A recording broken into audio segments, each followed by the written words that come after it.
Hello everyone, welcome to the stream. We are playing Street Fighter, the storytelling game from White Wolf Games tonight. And next week we should, by the sounds of it, talking to Nick and Jake, be able to do a thing of the magical land of Yeld and continue that. But in the meantime, I want to catch up with some people here. I first want to start off with Mega. How's your several weeks been? Busy and also very dumb, but yeah, I don't know. There's just been a lot going on. Just also, so, and I'll post this in the chat so that there'll be a reference. I should be available next week, but the Friday after that, the 24th, is my 10-year anniversary with my girlfriend, and I have to. Yeah, don't mess that up, man. Yeah, exactly. Don't mess that up whatsoever. We can do a Street Fighter thing and go from there. And there's no Yell that weekend anyway. That week, anyways, because Okay. Nick's busy that Friday. Cool. So he's got a new schedule and stuff like that, and the only reason we're able to do it next week is he has free time that Friday to do it, and then next Friday he's busy, and then the Friday after that sounds like he's free. Okay. And then after that, I'm pretty much sure that the Yell game will have to be GM'd by me or one of you guys if we want to continue that storyline on with those characters. Mm-hmm. So, because it sounds like they're both getting very busy. They may pop in for some games, maybe some Street Fighter, because I know I set up character sheets for them to manipulate. So, but yeah, I'm sorry you had stupid things going on. I was gonna say, hey, I was nowhere near you at the time, so it's not my fault. I mean.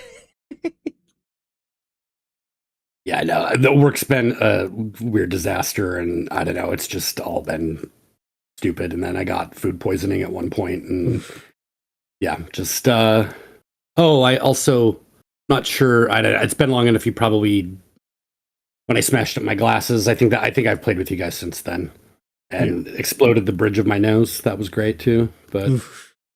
yeah, a lot of just random dumb shit. You know. So normal life shit. Mm-hmm. All right, and what about you, Draco? How was your last week or several weeks? Well, other than last week being hot as anything, it's been pretty good. Just the same normal stuff. Trying to get the family thing settled and get content going and doing the Request Legends. Oh, I have Request Legends. Yeah, I'm having fun with the Request Legends. I'm getting a bit bored with it already. Yeah. I'm trying out different classes and stuff, but I mean, it's also just the pre-order beta, right? So when it goes live on the 28th, I'm assuming there will be a lot more to do, because it sounds, from what I've been researching, is that they're going to be adding in a whole bunch of the new looting, like they've done in Befallen and stuff, in a lot more dungeons and stuff. So cool. Be more fun. More things to do. Yeah, and what about you, Zabby? Well, I've got one of the things I'd been doing over the last couple weeks actually was I'd put together a character trailer for another RPG that I'm starting up on this next Sunday. Oh, cool. Yeah, I know the one you're talking about. Yeah, I'm going to be doing some work on that. Yeah, getting you back for the editing on that one there. Yep. Yeah, see, for those of you that don't know, me and Zavi are roommates, and Zavi watches this other a Twitch streamer that does Vampire the Masquerade stuff and role playing, and they needed an editor, so he mentioned me. They got in contact with me, and we negotiated things out. So now I'm the editor for that content creator for them to put stuff on YouTube, and they started up a whole entire another campaign that goes like once a month and they wanted to try to handle doing the editing themselves, but they're having problems with it, so they asked me to do the editing. So I do the editing for that, and so I spend some of my Saturdays doing that, which keeps me somewhat busy and puts some money in my pocket, which is badly Yeah, needed. you're getting paid for it. Yep. It's not like I'm doing it for free. I just don't have the time to do stuff for free for people. Mm-hmm. The only reason I'm doing it for them is I'm getting paid to do it. Yep. And, I'm also not big on client work, except for this one. This client is the best client I've ever had. Before then, all the clients have been a pain. Because they think because they browse the internet, because I was doing websites for people. And because they thought because they browse the internet, they know the correct way to build websites. And there's one group where they basically, like, this one person decided, oh yeah, I'm going to be in complete control of the project, when they really had nothing to do with it, but they were very loud and insistent. Yes. And I fought tooth and nail with them. Like, look, you hired me for my expertise. You're paying me this big chunk of money. And it was a big chunk of money to make you a professional website. Are you going to listen to the professional, or are you going to listen to someone who says, oh, I surf the internet? You may surf the internet, but the back end of how websites works to make them run smoothly and feel good is a totally different thing. And, I literally sat down and had a dinner with them one time at a restaurant nearby where I lived at the time, and sat down with them and said, okay, fine. You want to be the expert? You can be the expert. You have this problem arise. How do you fix this problem? I don't know. That's why I'm here. You want to know what's appealing to the masses to get more people to your website, right? Like, yeah. I said, okay, are you going to listen to one person who's going off of their personal opinions, or are you going to listen to a person who looks at the data of websites and the functionality and the feel of websites to please the majority of the people? Which would you rather have? Well, they chose to go with the one person. I said, that's fine. Go with the one person. And I think it was a couple years later, they reached out to me and they said, our website is doing terrible. Even our own members hate using it. My only response was, I warned you. And they were like, well, you want to redesign it? I said, is that person part of the committee? They said, yes. I said, then I want no part in redesigning this. I will not deal with that again. You would have to pay me 3 times the amount you paid me before to deal with that headache. And it's dealing with that one person. And they was like, we don't have that budget. And I said, then you got to go with someone else. And they went with someone else. And they kept on losing web developer after web developer after web developer quitting on them. And every single time the web developers mentioned that one person. And they finally just said, you know what? There's one common theme here. So they said, sorry, you're off this committee. She got so hurt by that she left the whole entire cycling group. Egos. Petty politics. Well, it's egos. She had an ego to her. A power controlling ego. Me and Mega dealt with a lead that was that way. Name names. Yeah. Well, yeah, not gonna name names, but I think you know who I'm talking about. I'm pretty sure. I'll say one word. Nat Geo. Am I right? I actually did not work on Nat Geo. Okay. But I do believe I worked with the same lead. Yeah. So, yeah. So, dealt with that. And anyways, let's go ahead and get into the game. So where we left off last time is Drake and Riot Act had done their second tournament, which was actually an expedition thing.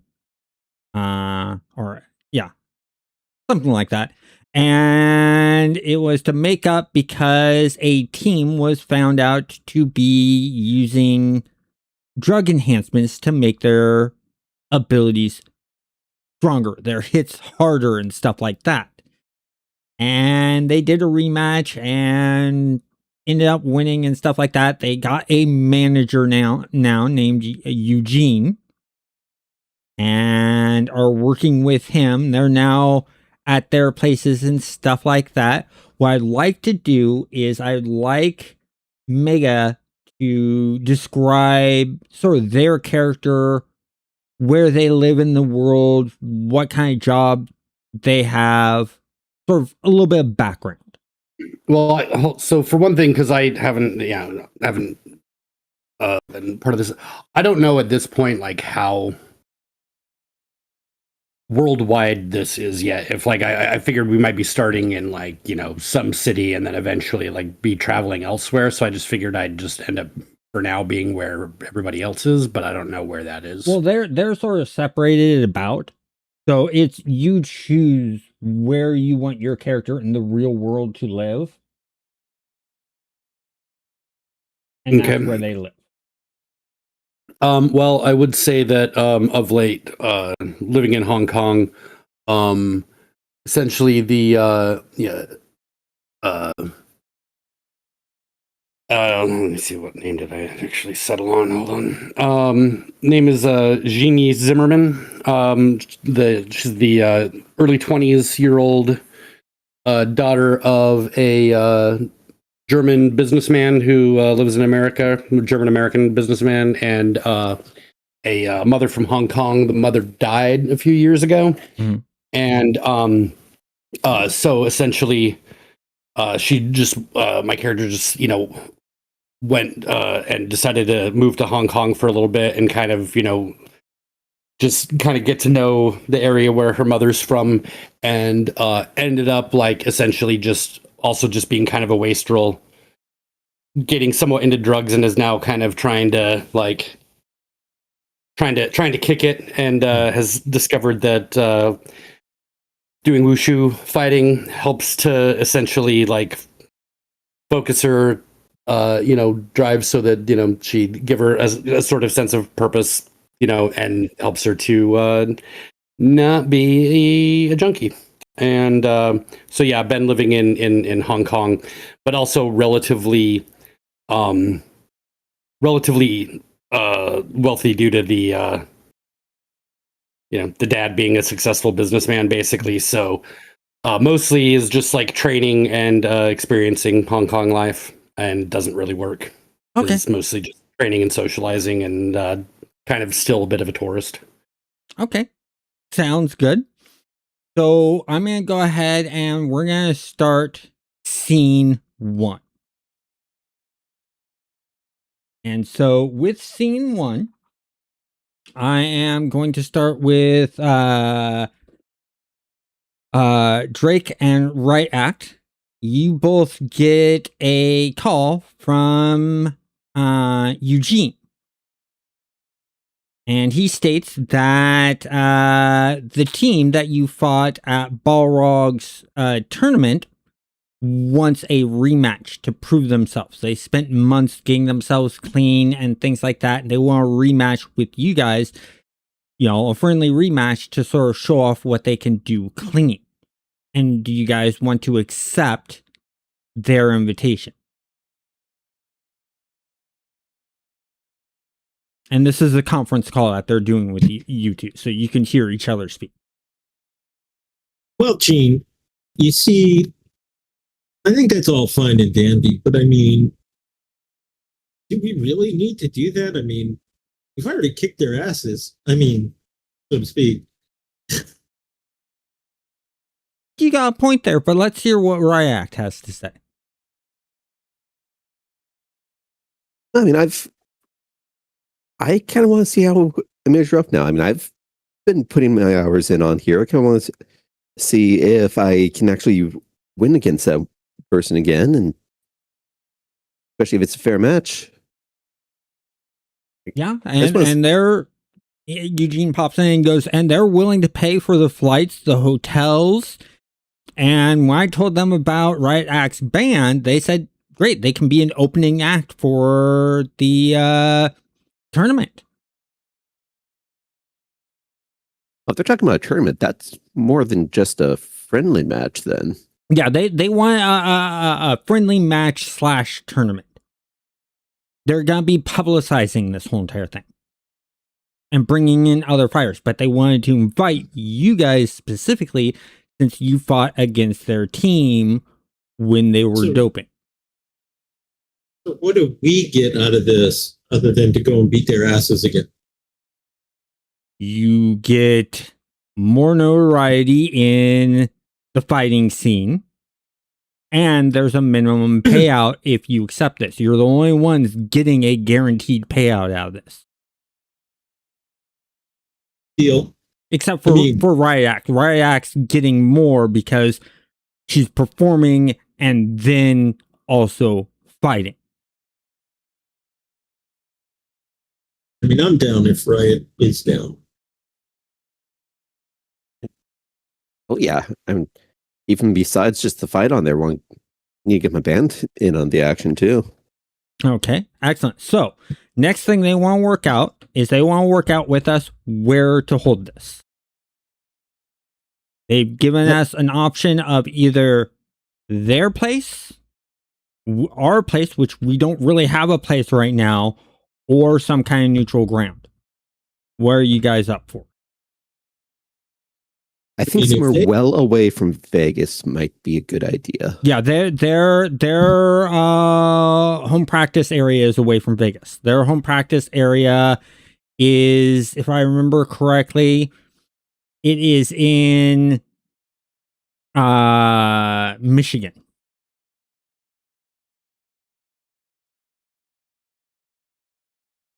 If they've already got a place,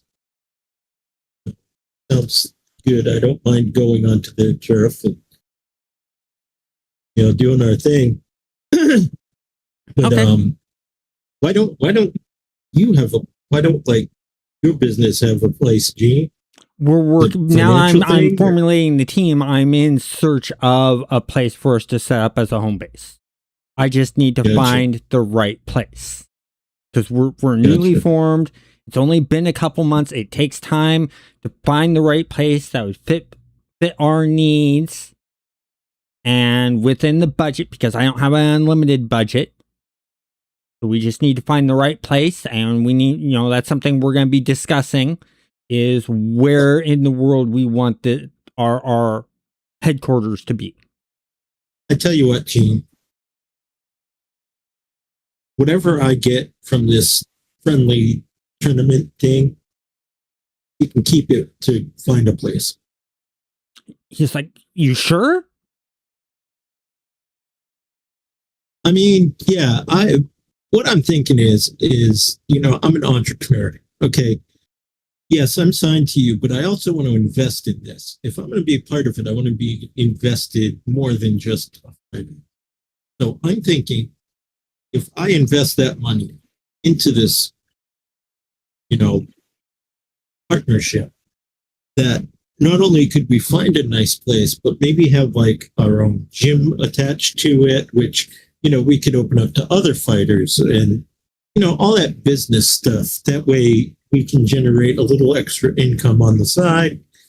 And, maybe if Riot is up for it with her band, maybe we could put like a little stage thing in there so they can, play during our own events and stuff. Eugene goes, well, that's a nice sentiment, but the problem is that's going to be way more than what your pay is going to be for this fight. Okay. I'm gonna give if you're interested in investing and you want to throw a little bit of money in, we can talk about you being a shareholder in this. I'm gonna take you up on that, and I'm gonna give you my financial advisor, Zach's number, and he can contact you or you can contact him. You guys can work out your magic together and they can just let me. Okay, excellent. So do you, with that, if this all works out, do you want any say in the layout? Absolutely. And I think Riot should also be a shareholder and have some word on like a stage for her band and stuff. Yeah, if you got the money and you want to split your shares with her, that's up to you. You just let Absolutely. us know how the split goes and what percentage what a person gets and what percentage the other person gets, and we'll do it that way. All right. Well, how many shares are you thinking about me getting? Well, let's talk about that later. Let's for now focus on this match, because the more the word gets out about you guys, the bigger matches we can get, the bigger money we can bring in. Okay, that sounds good. So he goes, okay, well, I'll go ahead and set things up with the Raven team, and we'll get things going on from there. I mean, now switch over to part 2 of scene 1. So this is still scene 1, but this is the second part, and this is where Mega, you're going to come into play. Yep. So as you're walking the streets, you said Hong Kong, right? Yeah. Yeah, as you're walking the streets of Hong Kong, you walk by this store that has a TV, that you can see through the window. And what catches your eye is a splashy screen showing 2 people fighting, and the words tournament flash across the screen. What do you do? I mean, can I determine where this tournament is? So you want to actually fully watch it? You can fully watch it, and basically what it does is it describes that Team Raven is holding a tournament in Michigan, USA. And, fighters are welcome to apply. Either call, and then it gives a number, and then it says, or go to the website to fill out the application. Okay, and this is just individual entry stuff. It's not like team based. They're looking for teams and they're looking for individuals. Okay. It's basically an open, small, tournament for sort of like newcomers, intermediate people who are just getting into the scene. Okay. Yeah. Yeah, I'd be interested in registering. Okay. So you either call or fill out the website, and they get in contact with you back, and like a few days later, and let you know that hey, welcome to try out your skills. You can come in, try out, and we can see what happens. But you have to fit the bill for your own travel, your own lodging. Wouldn't be a problem. And then there's a $1,000 fee to enter the fight. Okay. But if you win your fights, you get a bigger payout. It's a 10 times payout. Okay. For each fight you win. Sounds good. Okay. So that is scene 1 and done. So we got that all taken care of. And the next scene. Before you go on, I just want to mention that Zach is the person that I usually contact when I need things. So he's the guy. He's sort of your fixer. We called up. Yeah, he's the guy that I called up for like the security badges and stuff. So, he's my quote unquote financial guy. He's your I need money. Hey, please have some more money, sir. Exactly. That's right. Now, the question I need to know about Zach is, does he ever sit there and smack your hand and say no? Oh yeah, no, he's actually a financial expert Okay. that I hired, but he also knows like the inner workings of what my overall plan is for what I want to do as an entrepreneur. And he also knows that we're in need sometimes to not be above board, so to speak. But yeah, he's the guy that gives me my stipend of money and all that. Okay. Okay. Well, I know how to play him a bit now. One part fixer, one part mom. Yeah. Exactly. Yeah. Bad boy, go to the corner and think about what you did. Exactly. We have to do what? What is wrong with you? Yeah. Good you room. You're grounded. No fighting for you.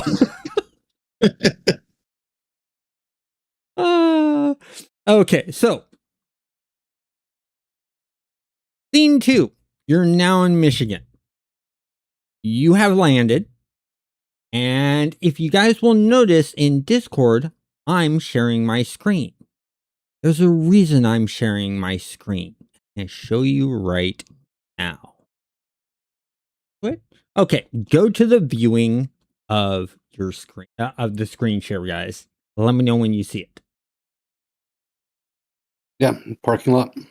Yep. Yep. This is story or RPG story. I backed this when they mentioned that they are going from a map making to turning this into a TTRPG. So we, in the future, in about a month or so, will be playing in this instead of Roll20. Where when you play, I actually have it in the play mode now. You'll be able to do things like this. You'll be able to move around.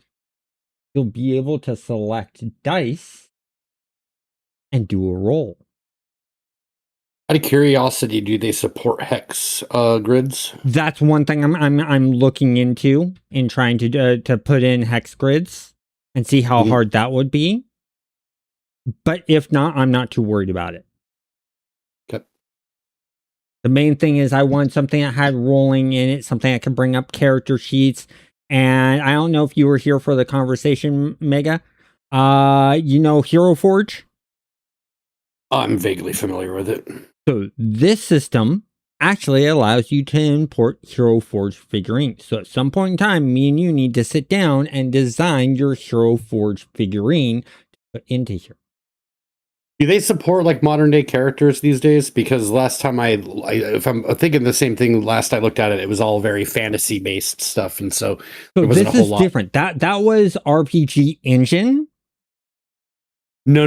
I'm talking about like Hero Forge. Like is Hero Forge the thing? Hero Forge has modern stuff. Yes. Okay. They have modern stuff. They have sci-fi stuff. They have fantasy stuff. They've branched out bigger. Okay, yeah, because the last time I looked at it, I think it was mostly fantasy and maybe a little sci-fi. Yeah. So, but yeah, this is basically what we have. Okay.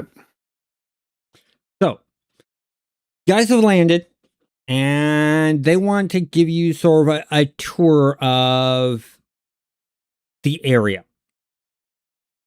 and sort of show you around where you're going to be fighting. So, as they're giving you the tour, they walk you through this front door. In here is the main office. Behind this blacked out window is a couple of security. And then they walk you through this door. And they state that there are offices and businesses and like break rooms in these doors. Like this door here is a break room with restrooms in it in case you need it. In fact, they go ahead and they take you into here. As you can see, this is the break room. And then if you need bathrooms, there in here. You have the bathrooms in here. This is all built in a warehouse. And then this one is just sort of an office board meeting room. This is where you can also sort of sit and watch other fights and stuff like that. Then in here is actually a warehouse that they've bought and they do business out of, as you can see here. They've been shipping some stuff and doing some things here. And then over here is where the tournament match will happen. And the fights will happen. The owner of the Ravens is big into Egyptian mythology. He wanted an Egyptian mythology themed tournament floor for his home tournament. And as you can see, there's already fans sitting around and waiting.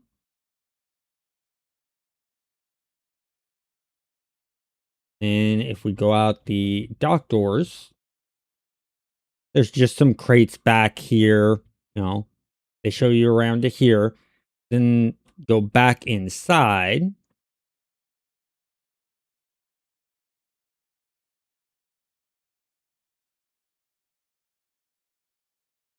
Zoom out here.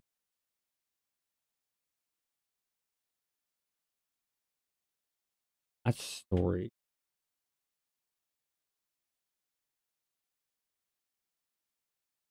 Stairwell is somewhere. Oh, right there.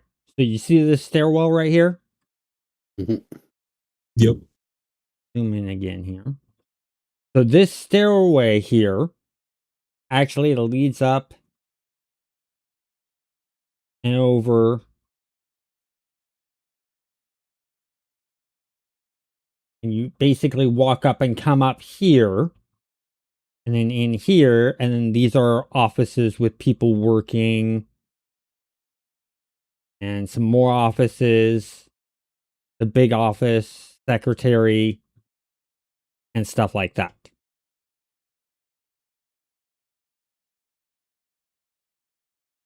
So this is the main area.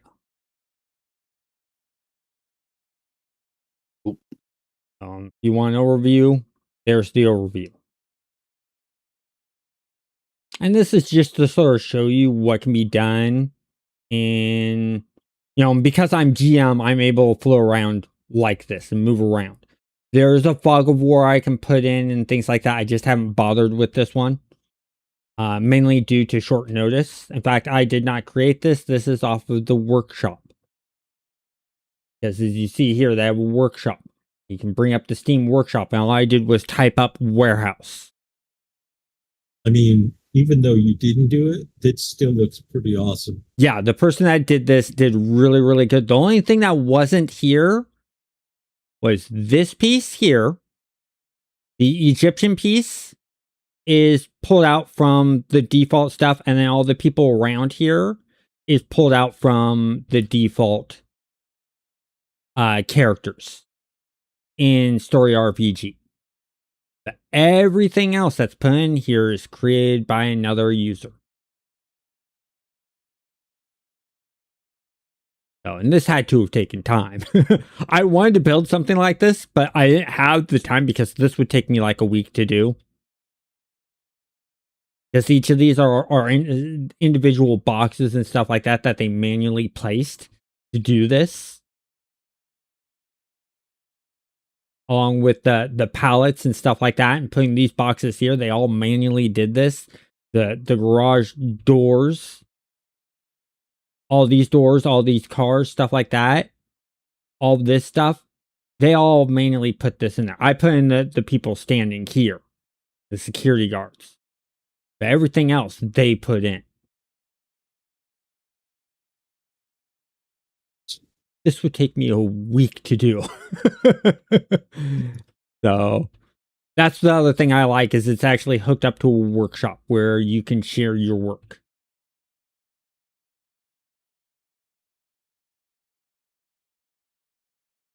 It's got some good potential in there. Yep. Man, it looks good. And considering the fact the other thing I like about this is you can do 3D modeling.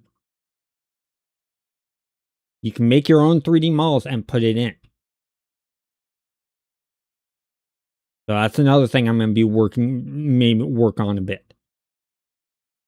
And so all you guys need to do is on Steam, do a search for RPG Stories and download their demo.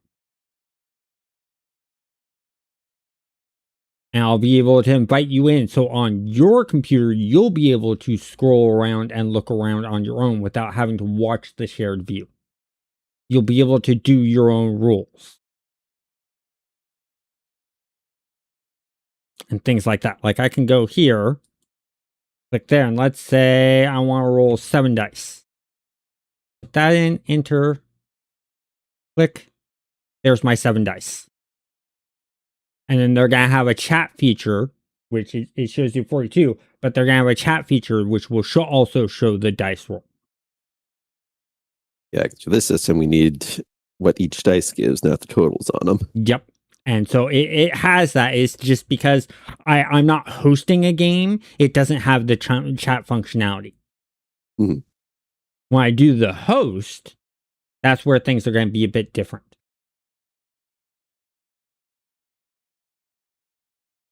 So this is what we have. But continuing on with scene 2.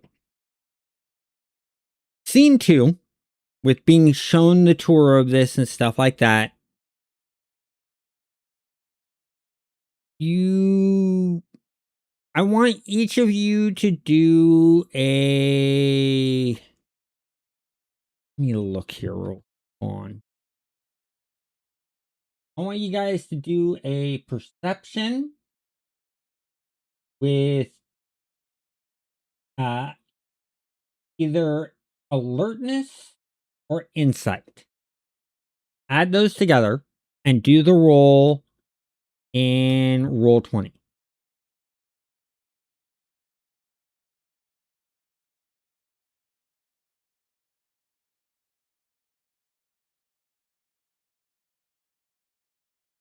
Is there a standard difficulty that we're going for? Default difficulty is 6.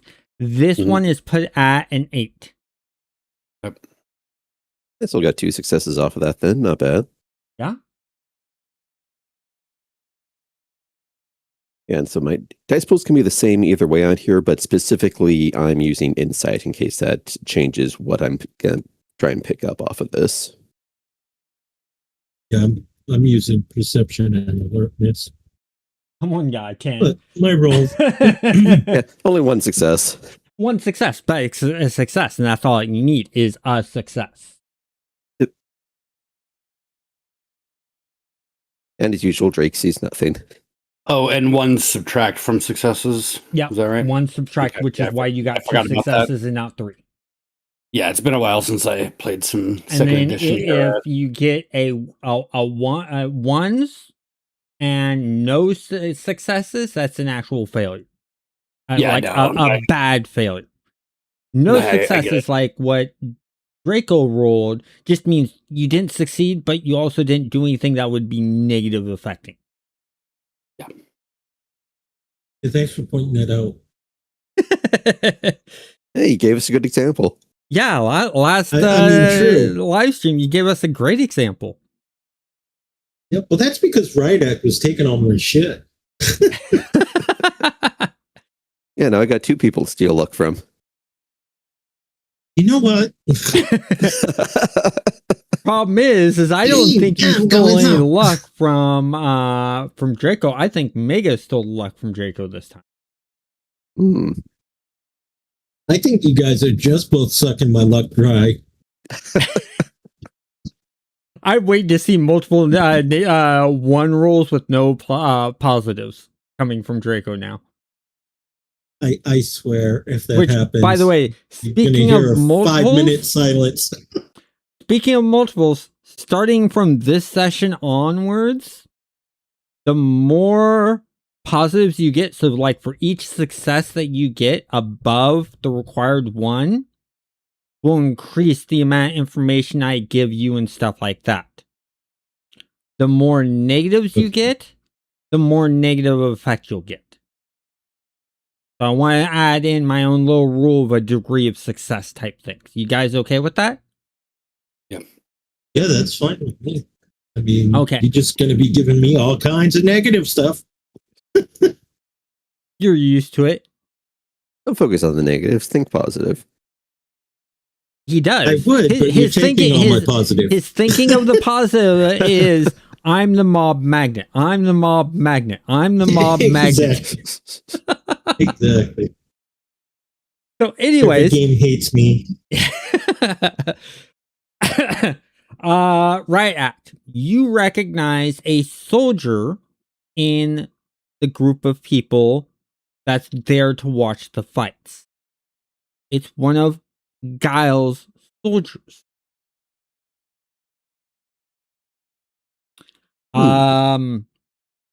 Let's see. Xian, you recognize the guy from a recruitment poster that Guile was on. And you know that he's one of the sergeants under Guile.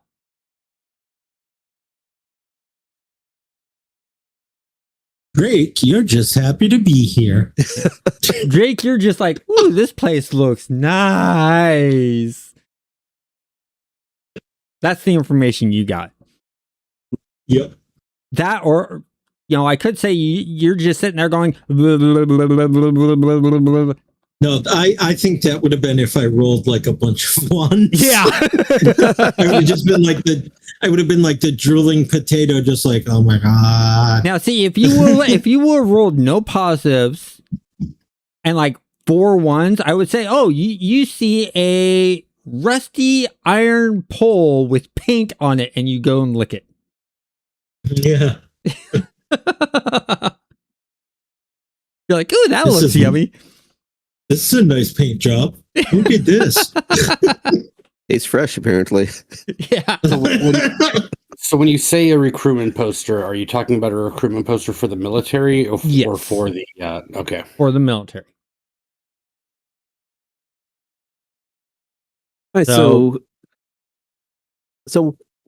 what Radak's going to do here is kind of like split off, kind of go with the crowd, try, kind of doing her little public persona, like seeing about getting people hyped up for the fight.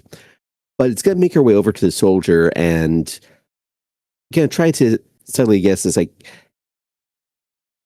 basically try to figure out, is he here for fun or is he here because they think something's up? This would be our luck to be in third tournament, third whatever's going on.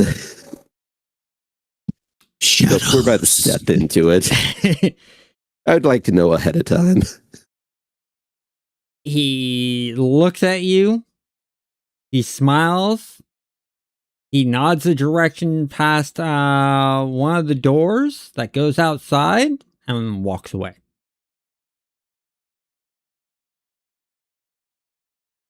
Oh.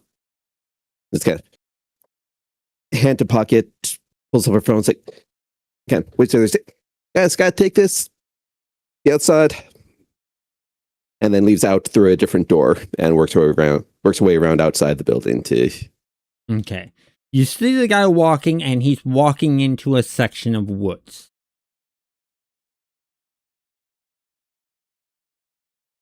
Yes.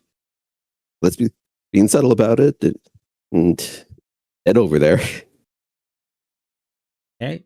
So, in the meantime, I want to know if what Drake and what Xian are going to do.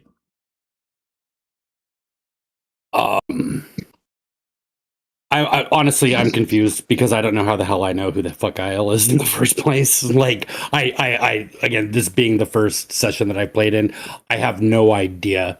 Like, if like are the main Street Fighter crew, are they like well known throughout the world? Do people in general recognize who they are? I don't know, like what the Like, so, I have no idea if this guy means anything at all to me. Yeah. So all you know is he's the face of the U.S. military. He's used for recruiting campaigns. Okay. Now, I don't remember if you have like any streetwise or anything like that dealing Yeah, I've with got- the underground fighting scene. Yeah, I've got 2 in Streetwise. Okay. So I want you to take your streetwise along with your intellect, add them together. I want you to roll that for me. All right. This is going to be a little bit easier one, so 5 or above. That works. 1. Yep. So yes, you know that on the surface, Giles the face of the army. Mhm. You know that he does underground fighting. He does these tournaments and fights in these tournaments. So he's living sort of a double life type thing. You don't know why, you just know he does. So you know he's very famous in the street fighting scene. Okay. He's like top echelon. So you know of like Ryu, you know of Ken, you know of Dalsum, E Honda, Chun-Li, and things like that. You know the big names. Okay. So that's all that you know. But you also, if you guys want to check to see if you spot Riot Act walking out, you can do a perception alertness roll for me.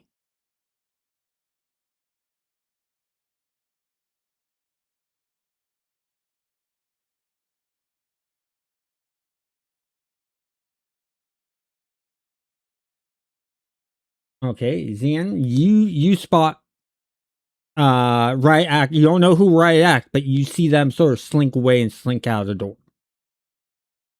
Okay. And I can tell that they're following the soldier. You can see that the soldier and them sort of following the soldier. Draco, you also see the same thing. It was leave out a different exits to not have that you do see there. them go out 2 different exits. Yeah, but the timing. Yeah, but it's the timing. You sort of notice that, and that's all that you notice. You didn't see the head nod and stuff like that. Okay. But I'm actually just see going to them follow. I'm actually just going to follow the soldier in hopes that I get in hopes the Giles around and. Okay, so you follow the soldier, and Drake, what are you gonna do? I'm gonna I'm just going to assume, or Drake will assume that like Riot Act is probably going outside, meet the band, get the equipment in and stuff. So he's like, "Oh, I'll go help up. Why not?" So I'll end up, a couple seconds behind Riot Act. Okay, so you're basically going out there thinking she's gonna I'm gonna help out the band. The band. So when you get out there, you notice that soldier that you saw before is now walking into the forest. And shortly after that, you're seeing Riot Act going in the same direction and not going towards where the band bus is. Okay. I'm gonna keep a distance then. I'm not sure if this is something I should be involved in, because I would assume that our past history, that if Riot thought that I should be there, that they would have said something. Okay. But I want to stick far enough behind that if shit hits the fan, I'm going to be able to jump in. Okay. So you're going to be a bit in the woods. And how far away Zian, are you staying from the soldier? Are you trying to be stealthy, or are you just a regular following pace? I'm trying to be so I'll just pull a cigarette out and act like I'm just kind of out for a smoke, kind of just taking a stroll, just looking around the area. Okay. And I just happen to be going the same direction. So more of a subterfuge than a stealth thing. Subterfuge than a stealth. Okay. Got it. So, well, I want, we're going to move over back to Riot Act. So you meet up with the soldier in the woods. And next thing you see in the breaking, once you get in there, is you see Guile standing there with a squad. Just kind of big sighs, like, oh, what did we walk into this time, Guile? He smiles at you and he goes, "Fortune is on my side. I love how we think alike. I could use your help again."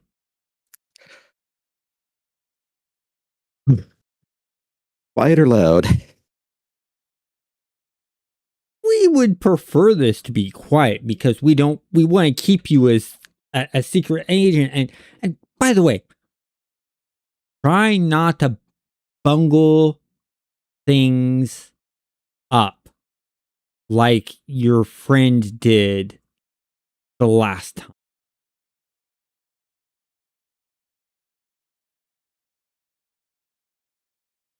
Any responses from anyone? Yeah, it's kind of. Drake is just going to be like gritting his teeth, like, yep. Okay. Drake, I want you to roll your moment. Still getting used to the character sheet. I want you to roll your dexterity along with stealth.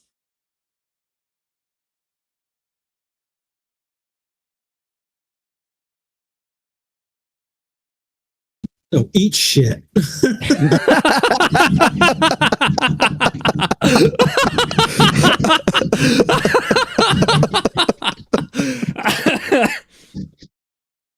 Okay, I am turning the 9, the 10, and 7 both into 1s.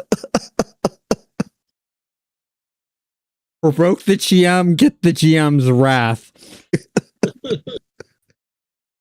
No, okay, yeah, you succeed in being stealthy. Zian, I want you to roll your manipulation, your manipulation and your subterfuge. So add those together, roll, and let's see what numbers you get above. You Yeah, both again, I'm not trying to hide myself or whatever. I'm just trying to make it look like I'm not following these people. And you look like an average person just out there smoking. Mm-hmm. They have no clue whatsoever, and you both suck.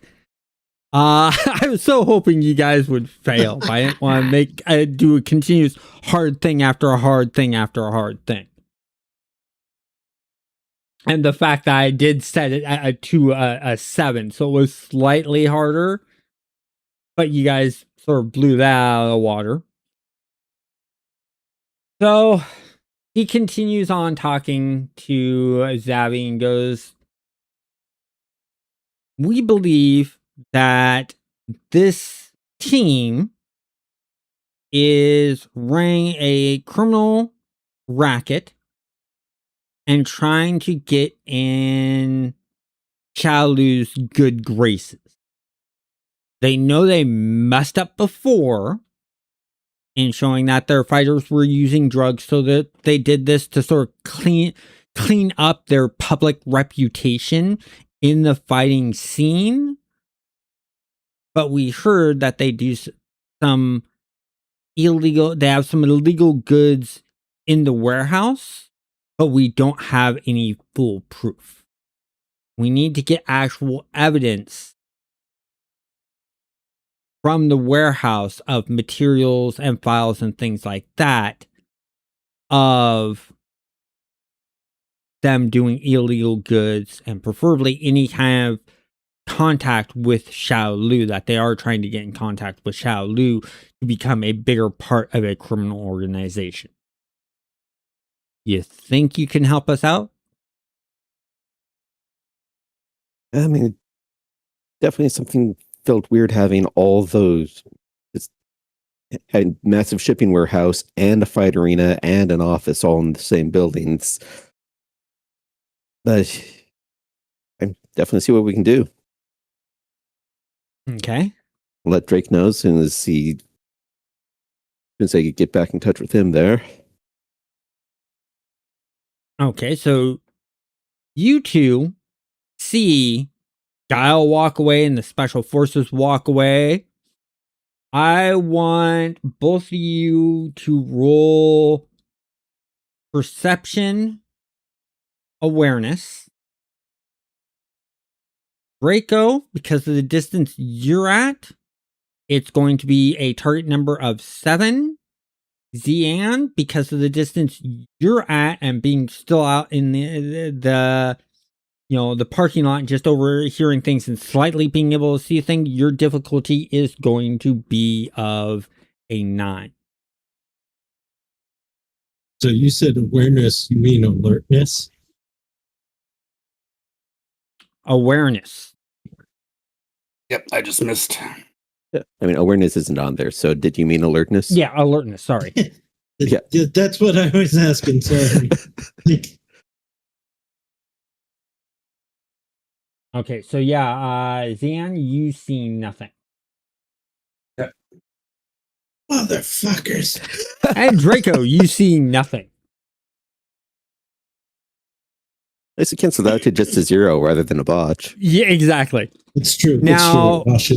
Riot Act. If you want, you can sort of take a look and see the reaction from Kyle as you walk away, and you can do the same roll, but yours will not have any negatives. It will be straight even 6 or above roll.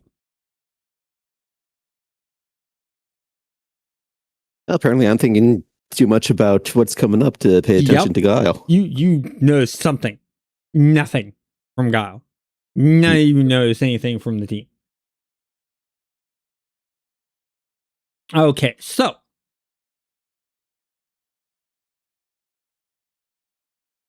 you run in Ziana as you're, or not Ziana, Riot Act as you're walking out. You walk out. Draco, do you want to catch up to Riot Act, or how do you guys want to work this in and flow going in? Yeah, as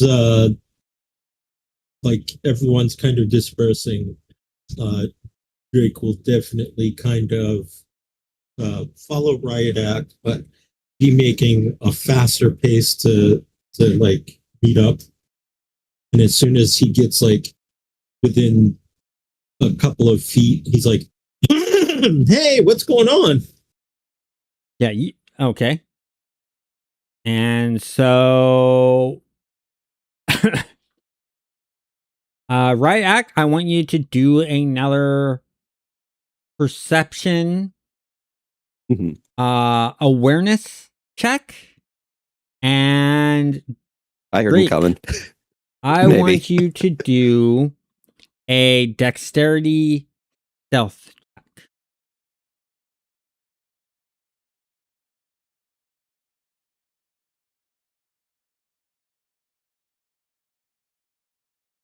Yep, I heard him coming. Yep, you heard him coming. No problem whatsoever. Yeah, so you don't get to see Riot Act jump. She just kind of looks over her shoulder at is like, well, how much of that do you hear, Drake? Of it? Oh, that was how much of that did you hear, Drake? All of it.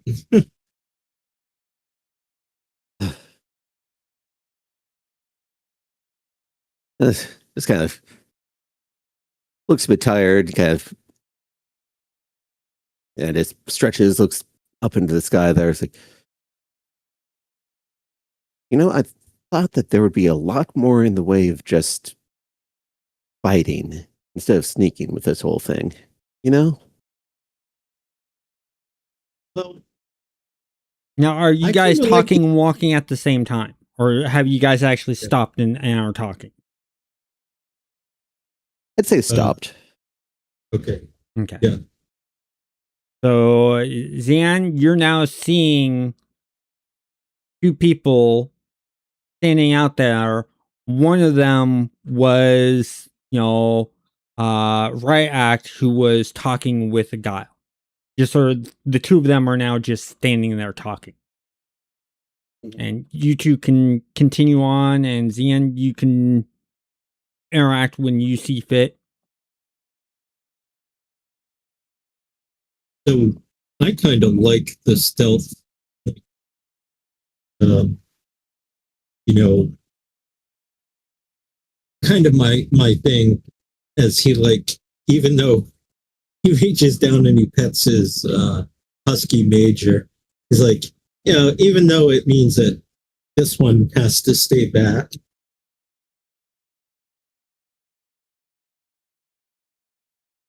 I mean, dog's there, so she just kind of idly pets at the dog, assuming Major allows her. Oh yeah, Hopefully yeah. they've been Major around has enough. been. Yeah, I was gonna say Major is like almost always at my side, except for like when we did the sneaking into the offices. Mhm.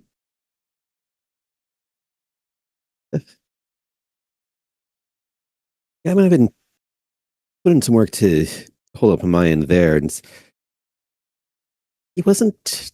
He's glad that we were able to help last time, but he was not terribly impressed. So we need to try and be subtle about things. I was having an off day. I admit I fanboyed a little over Guile before. I think I've got it under control. I think I got it good. We're good. We're good. We're good. Yeah, hope so. And it's got pat him on the shoulder, and it's like, so we've got a tournament, a wide open warehouse with a whole lot of people, and kind of looks down and looks around, and would we see the new person out for a smoke over here at this point? Yeah, they're not hiding themselves, so they're out in the open. All you have to do is just, because you were looking around, you spot they're the only person out there just sort of having a smoke.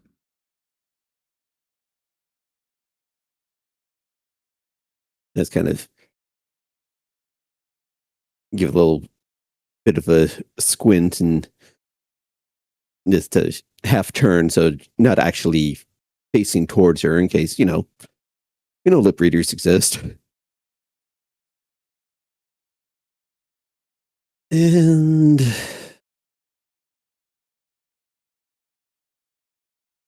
enough. Just you get the starting point for it. And You say, if we need a distraction, Major here can get people's attention. He does a lot of great tricks. Your voice is really faint. Yeah. Yeah, you're fading a little bit. Is that better? A bit, yeah. Yeah. Yep. Okay. Yeah, I'm starting to, I think, lose my voice. Streaming too much. Yeah, for real. So, better rest up tonight. We got a stream tomorrow morning. Wait, what? Or I wanted to see if you'd catch that.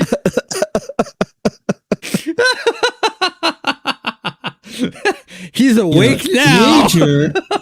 Major can do a lot of good tricks and get the attention of the people if we need a distraction.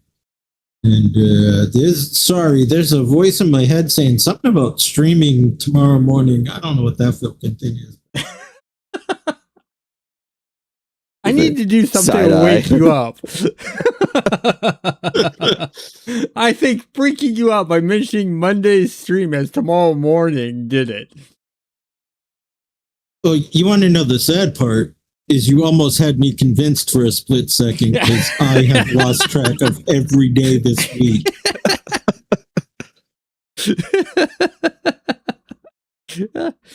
So a slight panic attack. Hey, I may not have been able to mess you guys up with your stealth and your subterfuge rolls, but I messed you up in thinking about the streams.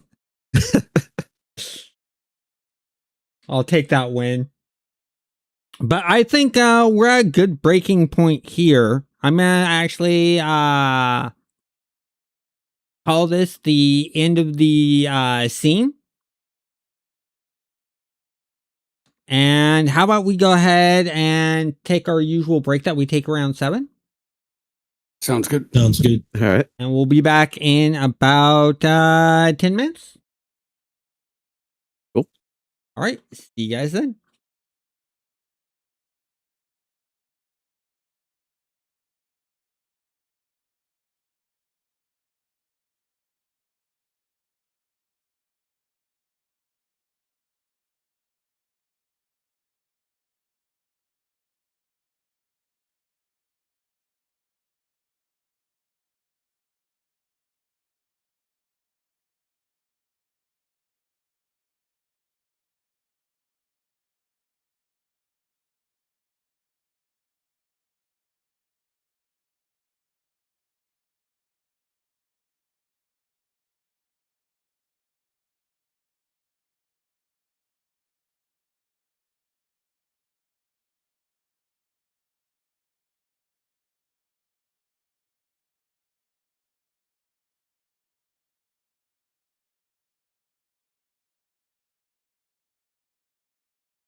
Okay, we are back, and what we're going to do is we are taking to scene 3. By the way, I've been forgetting about experience. You each get 2 experience, one for each of the last 2 scenes for participating in the scene. You each get an experience for playing your characters. You yeah, and that's pretty much it. So you each get a total of 4 experience.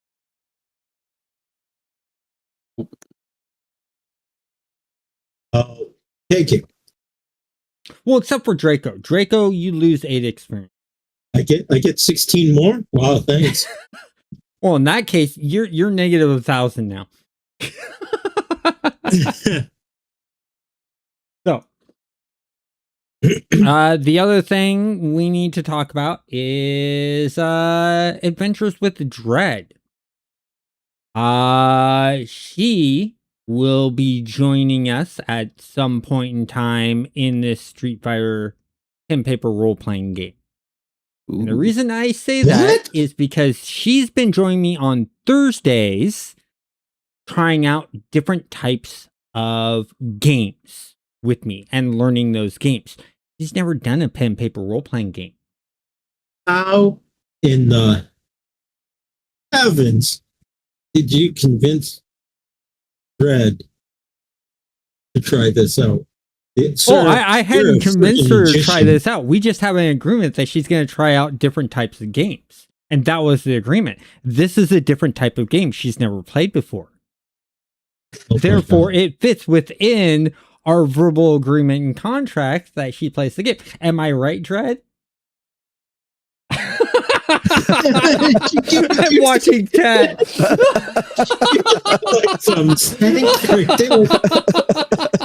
That's like, oh, that's just great. your funniest part. The emotes coming from the Dread is great.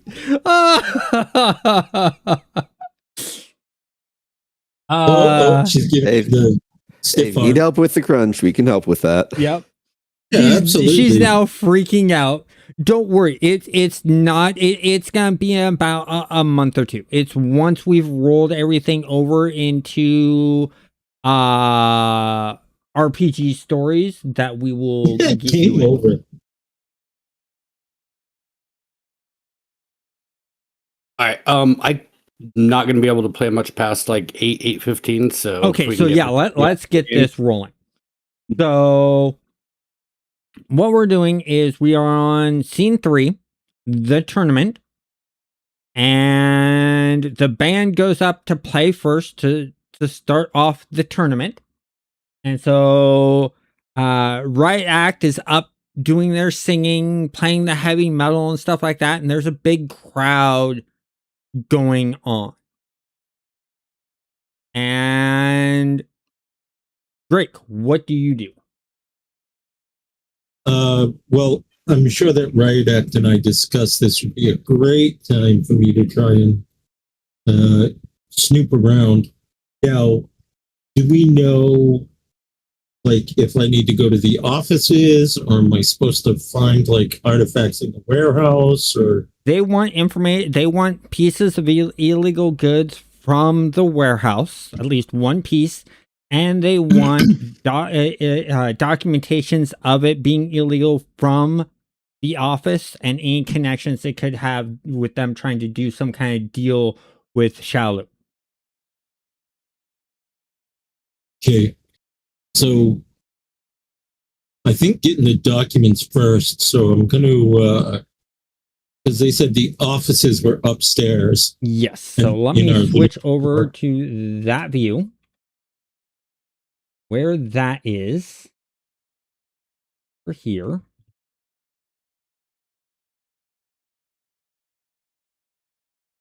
The stairway up is right here. So basically, from where you were, which is over here, is where they're playing. and they're facing out this way, and these doors open. There's a bunch of people out here. So you're actually facing away from these shelves, and the amps are sort of blocking those shelves along with the curtain and all the staging that they've put up for this. Okay. Just that Ryak knows what's going on here. So you're going to pull away and go back over this direction, correct? Yeah. I'm going to make it look like Major, my husky is having a slight problem with all the noise in the crowd. Mm-hmm. So I'm going to be like, oh, it's okay, boy. We'll come over here. And yeah, I'll try to like sneak around to where those stairs are. Okay. So I want you to look at the screen I'm sharing. Yep. Oh, yeah. Right here is a row of security guards. And it's taped off. And they literally tell you, nope, you can't go past this point. If you need to leave, you need to go out through the docking bay doors. I'm just going to be like, hey, listen, guys, I don't want my dog to be by himself. I just want to be able to like get him away from a lot of this. Just that way, he feels comfortable because, he's getting a little anxious. And as I say that, because of my bond with Major, he just like starts like kind of like almost shivering to a point, but not like, he's cold or anything, but just kind of like he's about to go like crazy and start barking and like, how dogs do, like, okay, kind of go wild. I want you to roll manipulation. And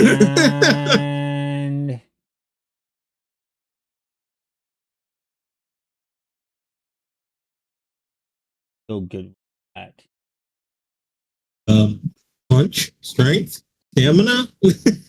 None of those would get. You're not attacking them. No. I'm not attacking. So Those are just some of my better rolls. I would say subterfuge. Manipulation, okay. subterfuge. That's not too bad. Or it could be. And nope, they don't believe you one bit. There's like, nope, we have our orders. No one passed this area. We have people still working back here and things that the public is not ready to see yet of stuff we're working on. You have to go through. As soon as they're in the middle of that, Major just starts letting out the loudest, like, and just like runs past them any way he can and like keeps going that way. And I'm like, no. Guy reaches up to his walkie and says, dog loose on the grounds, capture the dog. Get the dog back to the owner. Sir, you stay right here or we're going to kick you off the property and get you arrested. Listen, just don't hurt my dog and I think we'll be fine. Yep. And so I'm going to kind of like go back so that Riot Act can see me, and I'm going to just make a signal of like, no go, like I got to find another way. Okay. Mega or Zian, I want you to do a perception alertness roll. Perception, just perception? Perception and alertness. Okay.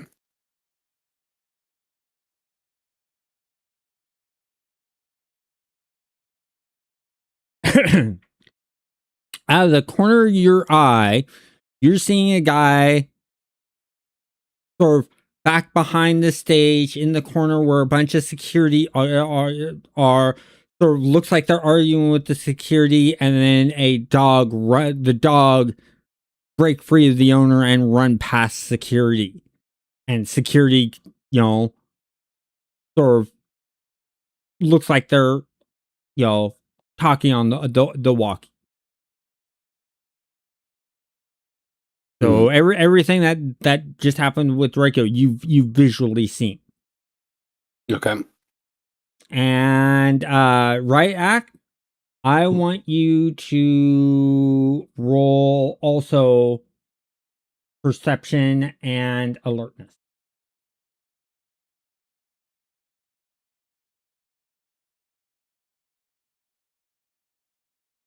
Damn, you're good. So even with everything you're doing, this singing, the sound of the band, all the lights going off, the crowds and everything like that, just slightly out of the corner of your eye, you see that Draco has messaged it's a no-go. And you see that security's just sort of holding him back.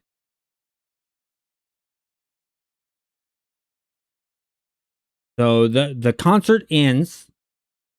The security bring back your dog and say, hey, you either keep a control of this dog or you have us put the dog somewhere safe. Those are your two options. Or third option, dog needs to leave the property now. Well, the dog's not going anywhere. And now that like the concert is like over and stuff, Major is just kind of like back to acting normal. Because like I said, I have a strong bond with Major. So. They're like, that's fine. The dog can stay with you, but next time we see that dog separate from you or in areas it's not supposed to be, we are going to impound the dog until you leave the property with the dog.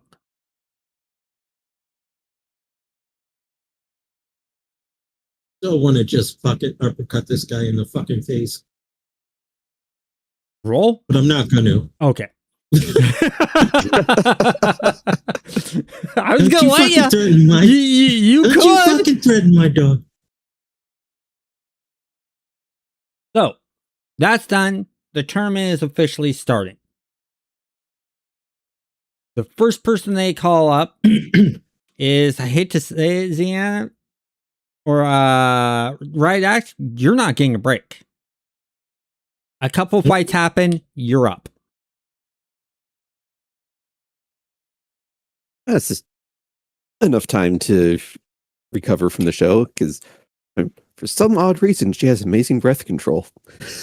Yeah, I wonder why. That sort of sounds bad. So I'm going to stop doing the actual play and go into management here. And you guys are going to see some of the GM functionalities of this. There it is. Go into here. Now, is Gene here or is it just like he's still busy doing his thing? Eugene is, he's there because he's your manager. Like he's been off to the side the whole entire time. Okay. He doesn't know anything about the stuff that you guys have been doing with Guile on the side. He's completely No, I just meant like, is he here to like support us in a manager role, or is he like off looking for, a place basically?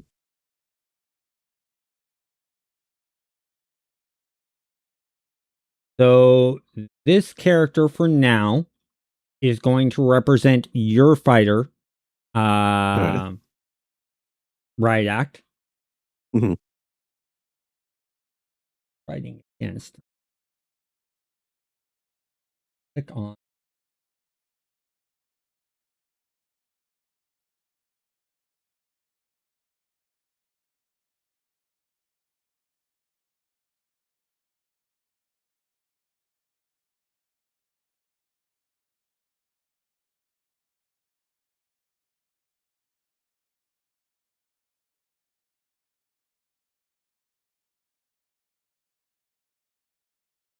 This other one, the one in the orange shirt, or the dark orange shirt, should I say, is Pritra, the Wushu fighter that you fought last time.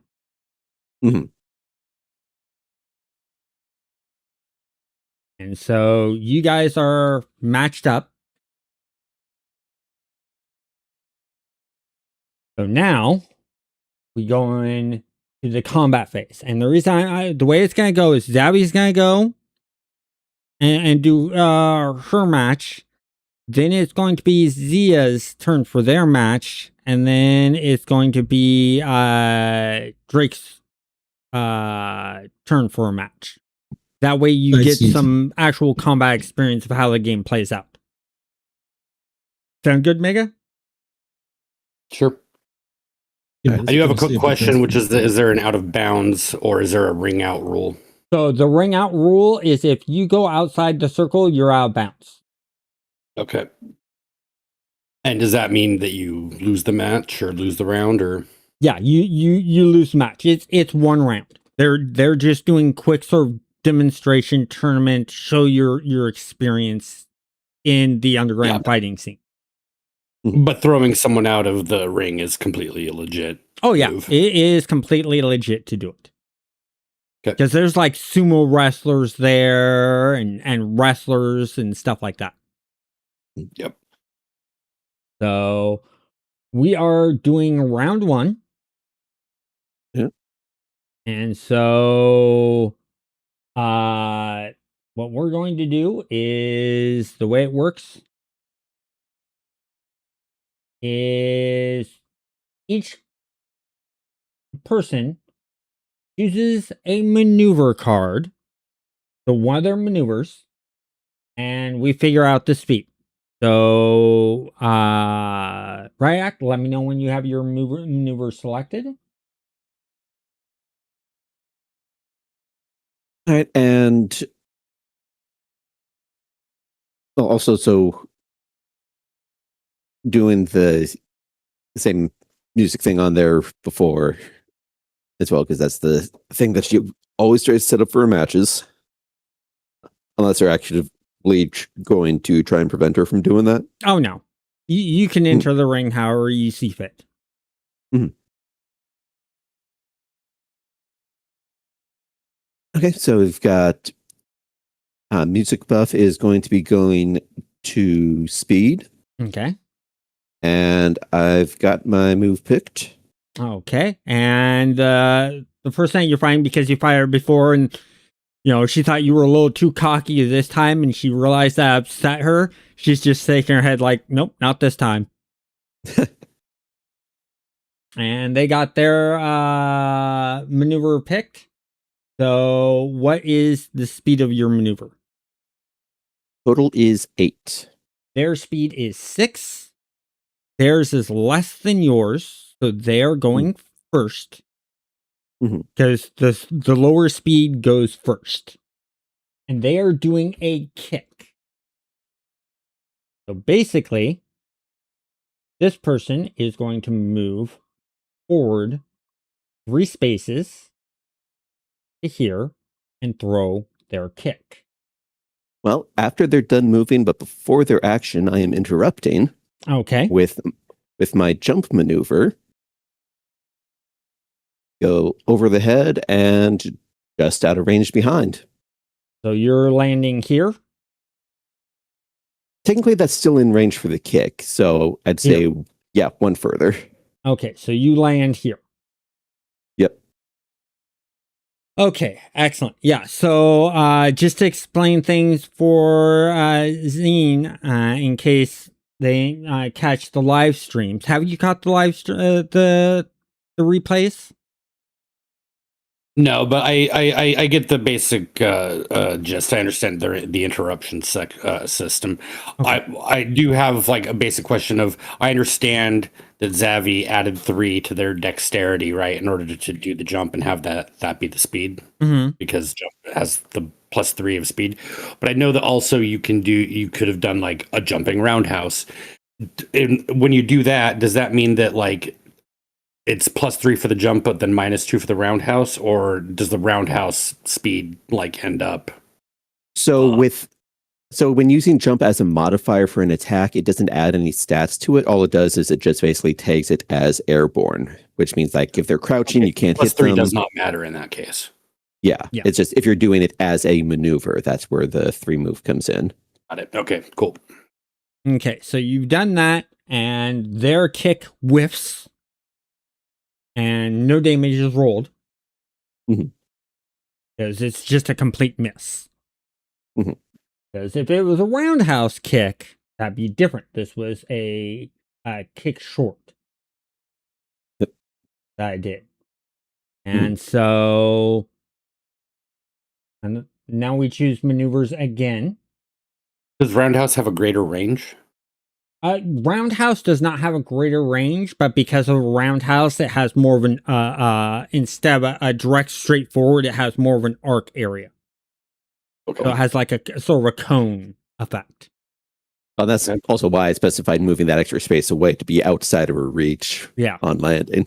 So she can't just, continue and hit anyway. No. Yep. All right. Keeping the buff on speed and maneuvers picked. Okay, I got the maneuver picked.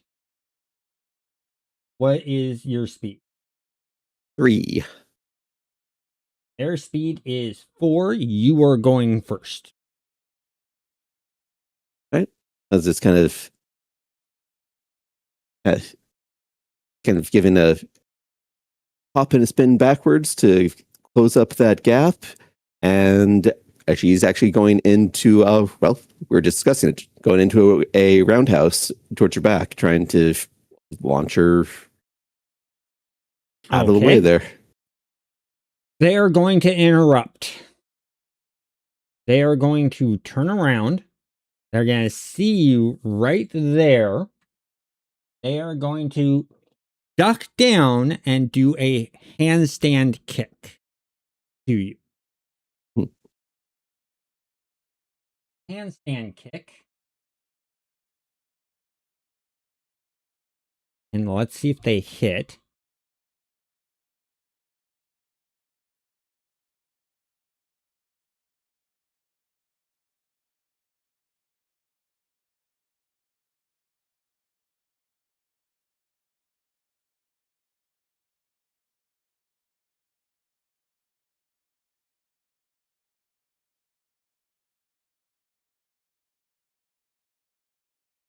Well, since there's no 2-hit, it would be strength plus their kick technique plus the modifier so from the move. Straight up damage. That's right.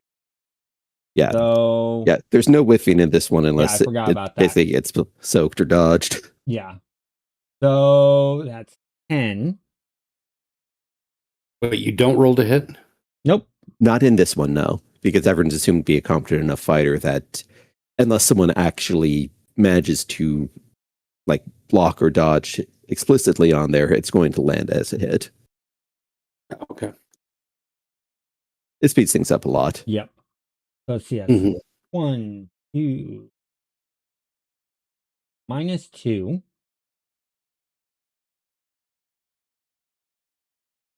Well, it's a target 6, so yeah. So they got it's 2 successes. 2 hits. What's your stamina? Stamina's 2. Okay, you take no damage. So it hits you, but you take no damage. Yeah, So now it's your turn to do the roll for your roundhouse. and that is 8. So we got roll 8d10. Hmm? Oh. Well, you were looking for a botch. Yeah, you got a botch. You slip and you fall on your ass. And it was because basically they did their hit, and when they did their kick, you jumped up to do yours, and it threw you off balance, and you sort of landed. And when you landed, you slipped. So you spend your time getting back up. Yeah, so I see it more as kind of they're going to kick, so I wound up kind of like parrying it with my own spin on it there, but then I got spun too far and thump. Yep. And so your next maneuver is going to be a -2 to speed, no matter what you choose. Mhm. So next thing we have is I'm choosing maneuver. All right. Got mine picked.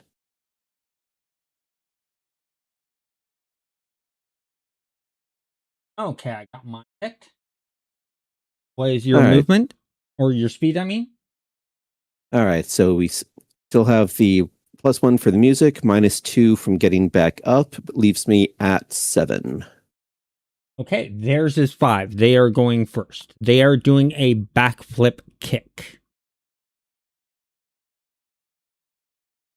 All right, and Oh, I mean, let's get it up in the first place on there. As she's kind of rolling back up to her feet, she's got her arms crossed and is blocking. okay, you're switching to a block? And that was the move initially on there, was a block. Oh, excellent. 8, 10. That is 1, 2, 3, 4, 5. -1. That is 4 to the hit. Well, good thing I was blocking, because that adds my 2 block rating that I picked up to my 2 stamina. You soaked all of the damage. That was a smart move. Otherwise, you would have taken 2 damage. Yeah, just kind of rolls up to her feet, catches it, and gets skidded back a few paces on there. Yep. So, Shake the arms off. back over to here. They are now back to spaces.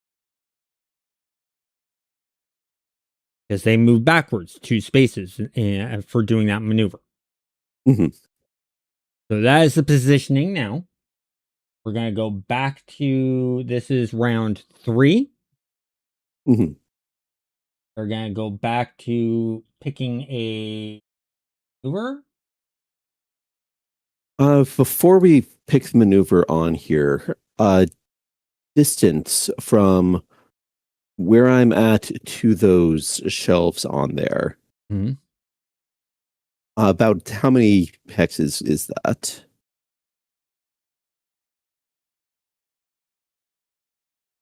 It's about 12. Okay, so my initial plan was just flat out not going to work, because I've only got a range of 5 with the air blast anyway, so. Yeah. Okay, so it is well out of range of anything I can do. So I guess we're just focusing on the fight then, rather than trying to enable an accident. It was good thinking, though. Yeah. So, It looks like they're a little too smart to keep everything like, oh, let's put all our suspicious stuff right next to this fighting ring where people are getting thrown around. yep. Darn, why can't our opponents be idiots? Oh, well. Okay. I got my maneuver picked. Okay, now I gotta figure out when's gonna be here.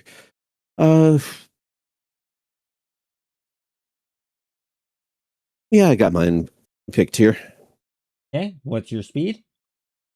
Let's see. So with the block, that gets me +2. With the music, +1. So that actually puts me up at 7 again. 7. Their speed is 3. So they're Ooh. going first. They are doing a roundhouse. They get a movement of 2 out of that. So they're back into your face. And right as they get up, I'm interrupting with a forward kick right to the chest. Forward kick right to the chest. So go ahead and roll for the damage on that. All right. That is 7.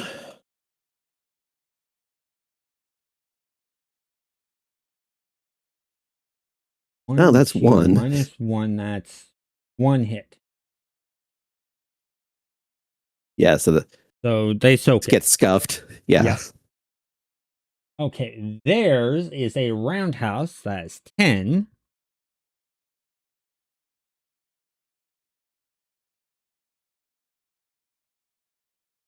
That is 1, 2. Back down to 1, 3, 4, 5. They did 5 damage in that hit. Yep. Oh, I think I just double check. Your soak was what you said 2? Yeah, it's just 2 on there. Yeah, so you're going to take 3 health damage. I just want to take, because I know there was something about how is it always 1 roll, or is it always 1 damage off of it? on there. It's always one. You always get to roll 1 damage no matter what. Okay, actually, so we've actually been doing this in the wrong order on here. It's just damage. It's a damage roll minus whatever the block is. You just knock that many dice off of how many gets So rolled. So we've been going not- extra steps. Yeah. It still evens out, Yeah. but I thought it was different, but I didn't want to say anything because, okay. It's been a couple weeks. We're getting back into this. So exactly. That's why I was like, mathematically it is different because like if the soak is removing successes rather than potential successes the way we've been doing it today. yes, Yeah. yes. So from here on out, you are right. We will change it from there. So Yeah, we don't want another cheating accusation flying around. For yeah. this match So again. let me re-roll that thing. You don't want to be knocked out in 2 hits? So I took out It 2 actually, of the dice. it actually works for Zavi's benefit because it canceled 2 actual successes. Yeah. So I think because it worked in Zavi's benefit, just call it good and say Okay, yeah, we'll just call it good because it did work in her error benefit. goes toward the player. Yep. It's just from down now the on, we'll just remove the dice from it based on the soak from the damage and then roll that number of dice. All right. That makes sense because that does speed things up as well. Yeah. So next maneuver, I have mine picked. Let me know when you have yours picked.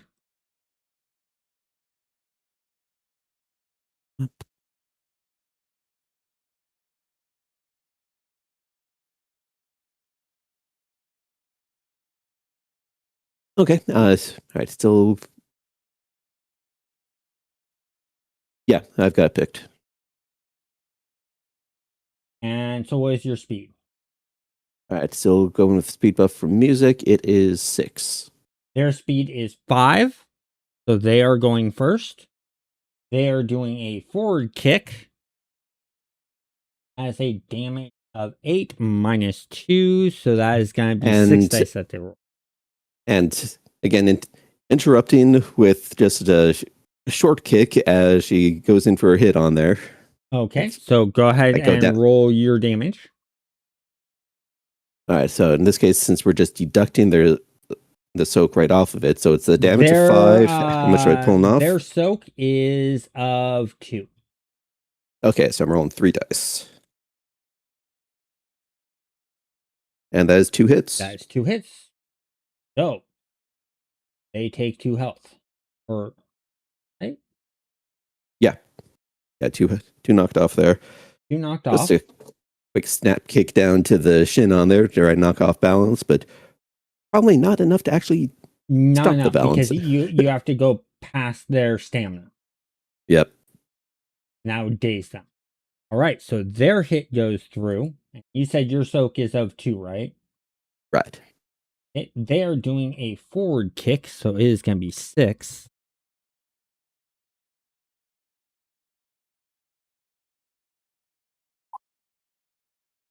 One, 2, minus 1. They do 1 damage. All right, scuffed and knocked back a little further again here. That was round 6, correctly. Mm-hmm. Round 7. Got my maneuver. All right. I have got mine. All right. What is your speed? So the boost on this one is shifting over to damage. Okay. Speed is 3. Their speed is 3. What is your wit?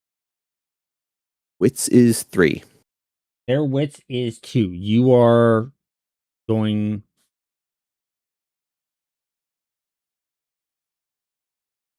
Well, actually, no, you won, so they're actually going first because you get the opportunity to interrupt. Yeah, which I'm definitely going to be doing with an air blast right to the face. Okay, air blast right to the face. So with the music buff, that we are looking at 8 damage here. So minus the 2 for the stamina. All right, so we got 6 dice.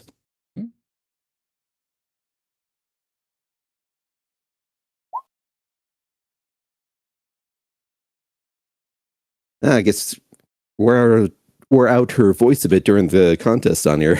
Yeah, apparently. Knocks So me down. nothing points. happens. They ignore it, and they're going to do their attack, which is a double hit kick of 7 damage twice. So that's going to be 5d10 2 times.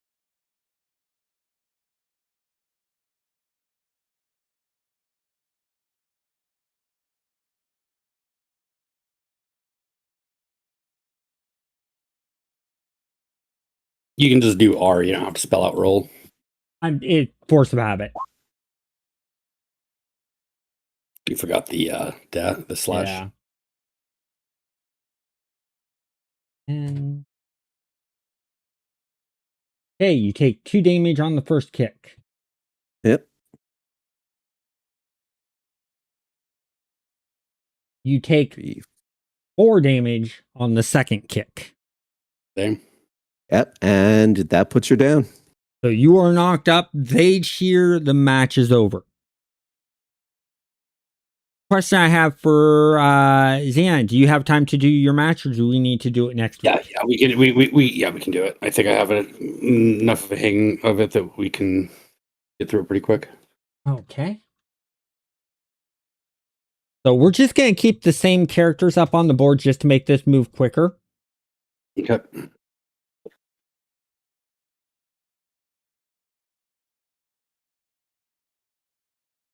So there we go. I got you guys positioned.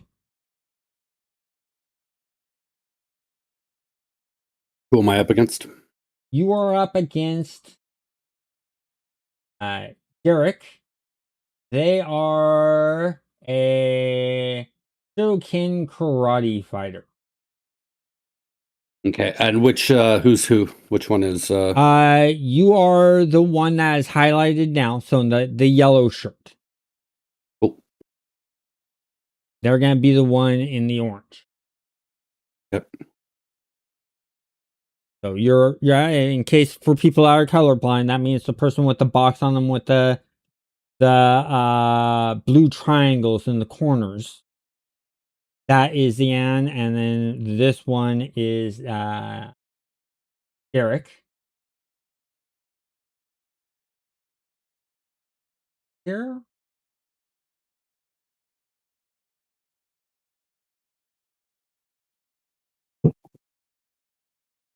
Okay, I got my maneuver picked. Let me know when you have yours picked. I've got mine picked.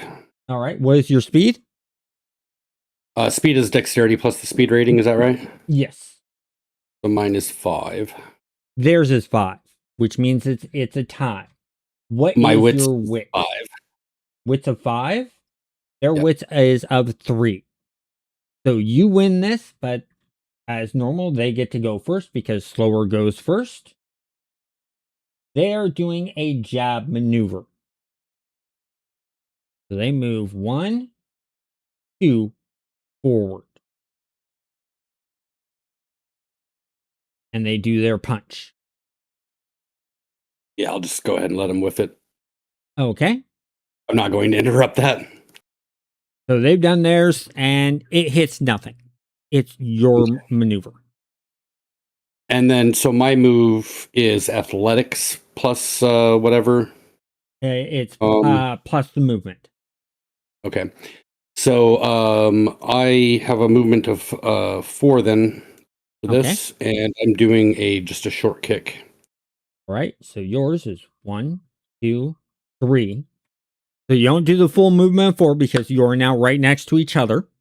Yep, that's fine. And then what is the damage on that? So it's there's no bonus to it, but the damage is strength plus kick. Is that correct? Mm-hmm. Unless it says on the actual maneuver to add damage. Yeah, no, it doesn't. It's just a short. So that's 5. What is the soak? Their soak is 4. Really? Shit. You still get 1 dice. And even if the soak was above, you still get to roll 1 dice for damage. Yeah. At least I got one. Yep. You got that 1. Cool. So they take 1 health. You got the first hit. Crowd's all excited. So next, they are going to.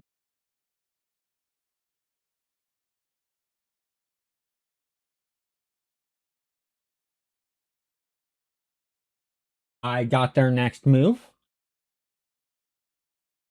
And yeah, I've got mine. All right. What is the speed?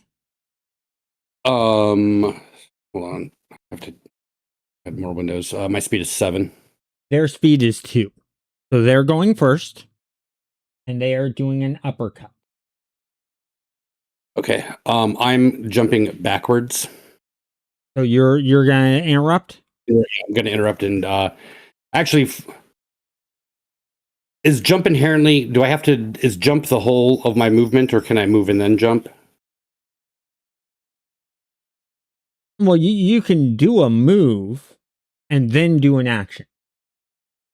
Okay. So yeah, I'm basically just gonna take a step back. And then I'm going to jump. It says, so is each hex, is it 3 feet?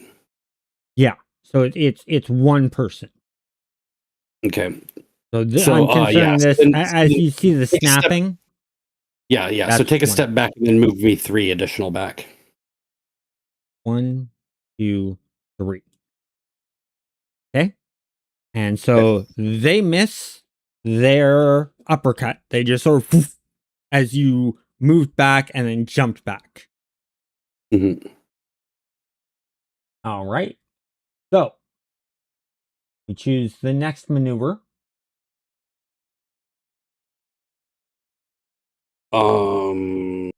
Okay, I've got it.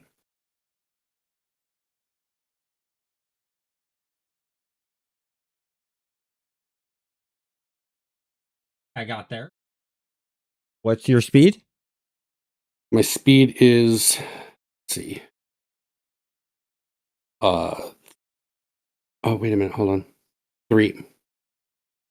Okay, their speed is also 3. You win because of the width. So Yep. they are going first. They move 3 forward to here, and they do a strong kick. I'm going in to front of your interrupt. face. I'm interrupting. Okay.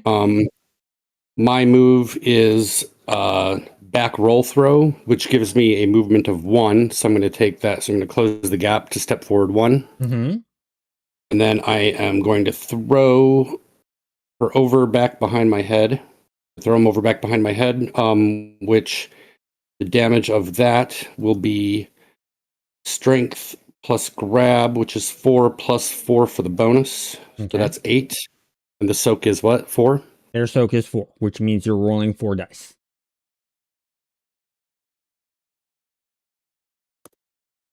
Also, I can throw them a total of strength plus kick hexes, which is 5, which is a total of 5. So they are going to go. They're going to go. I guess the movement they are moved 5, or is it 5 away from me? It's 5 away from you.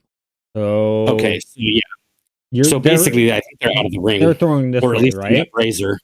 What? 1, 2, 3. Yeah, they're out of the ring.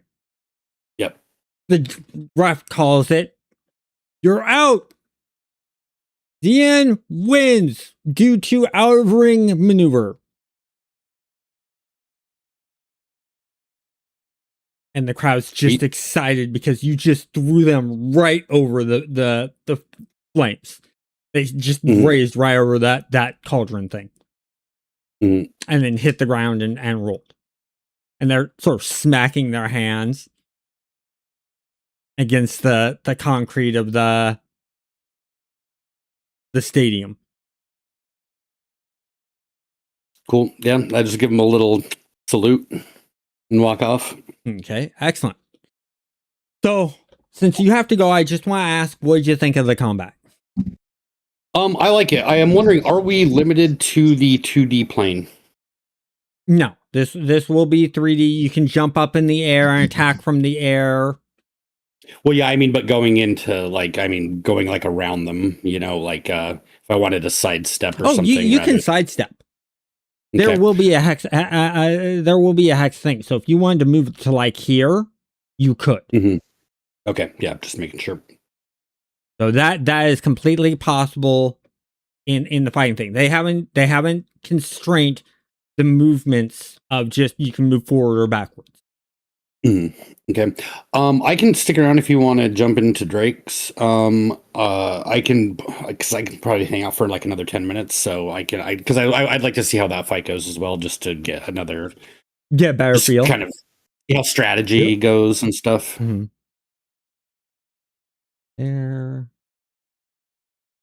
I will point out that Drake would have seen this fight and told Eugene, like, maybe we should snap them up for the team. Eugene's like, considering how they just won and the crowd's going crazy for the knockout of the ring. Yeah. Okay. So, Drake, you are the green shirt, or not the green shirt, but the yellow shirt. And you're going to be fighting Denzel again.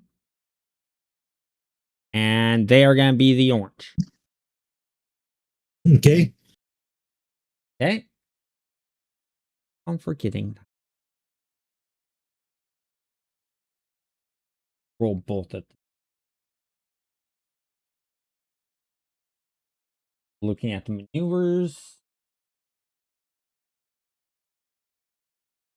Now I forget, if I want to do a special maneuver, I can only do that like once per round. Yeah, each person gets one maneuver per round. Yeah, okay.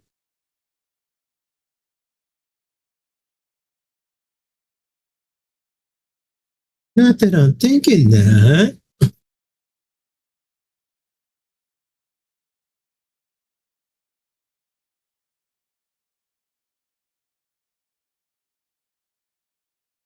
Okay, I got my maneuver. Yep. What's your speed?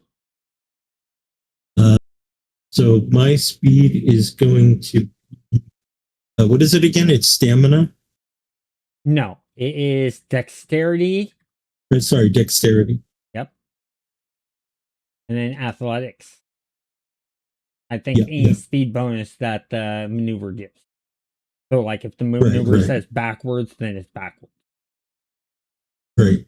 Not backwards, that's movement. But if it says negative, then you reduce the total amount. Right. My speed is going to be 5. Okay.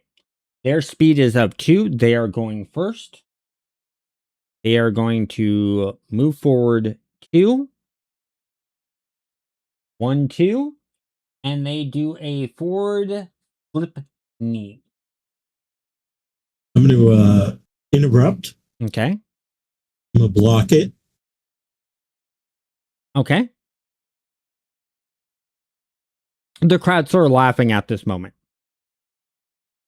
They're pointing and laughing at both fighters because one fighter moved forward, did a flip knee maneuver while being spaced away from the other opponent, and the other opponent went to block it. Yep. And so there's this huge gap between the two.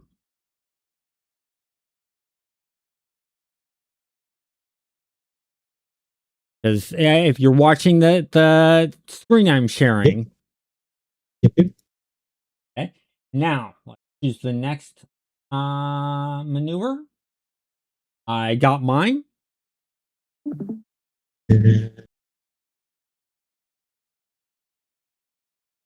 Yeah, I got mine. Okay, what's your speed? My speed this time is going to be 3. Theirs is 4. You're going first. Okay. So I'm going to move up into them. Okay, what's the movement? And my, so it is, my movement's going to be 3 because I get a minus. 3, and they are going to interrupt. They are going to do a rolling attack. And that is 9. What is your stamina? 4. Okay, so it's just a roll of 5.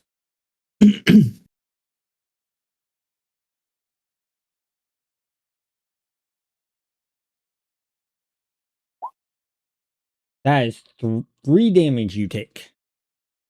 Okay. Okay. What was your maneuver that you were doing? What was the I damage was on doing a roundhouse. roundhouse? What is the damage on that? So it's going to be 4 plus my kick is 2, and I add my strength, right? Yeah, it's your strength plus your kick and plus any bonuses the roundhouse. So it would be a total of 10.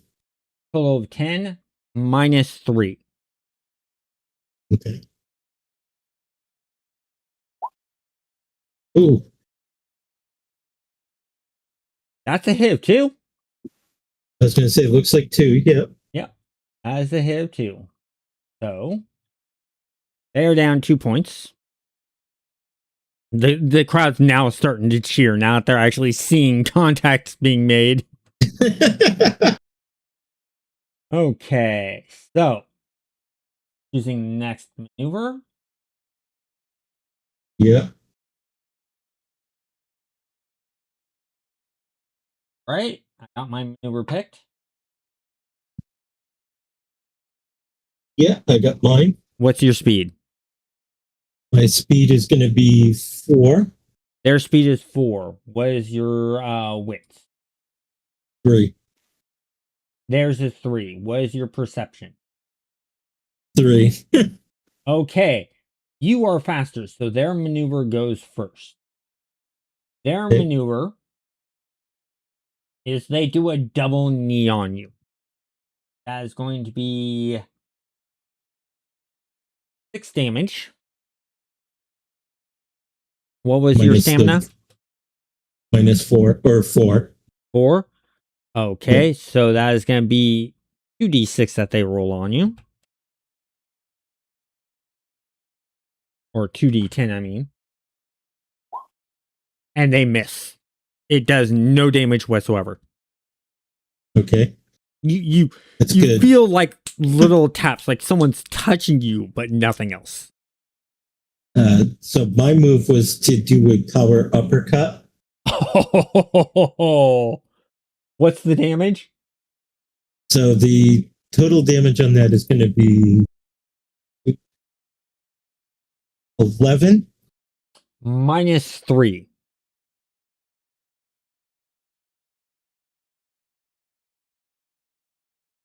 One, two, Damn. 3, 4, 5, 6. 6. Which what move was that? That was the Power uppercut. uppercut. It's one of my special maneuvers.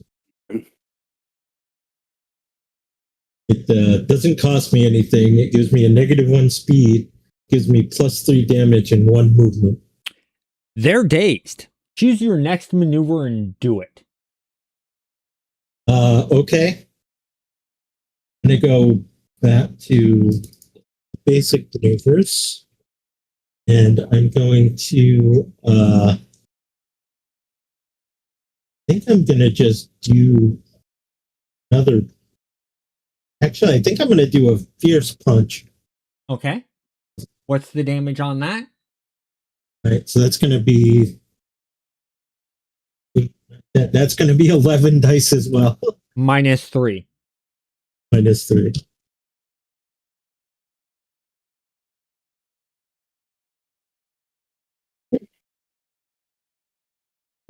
Looks like 4. Yeah, they're knocked out. You knocked them out. Nice. They are completely knocked out. Nice. You actually went over their health because they only had 2 health left. And you went 2 over their health. Yeah, the medics are carting it off. They're like, winner! And so they're like, okay, everyone, tournament's over, stay around for some food and things like that. And then, I'll head home tomorrow. And I think we'll go ahead and end that here and do the mission stuff for the next scenes next week. Do we want to take care of whatever XP or yes, renown? I was actually just going to get into that. So everyone gets 1 XP for doing the tournament. You get 1 XP for role-playing your character. If you won your round, you get 1 XP for that. Okay, so a total of 3 if we won. 3 if you won, 2 if you didn't. Okay.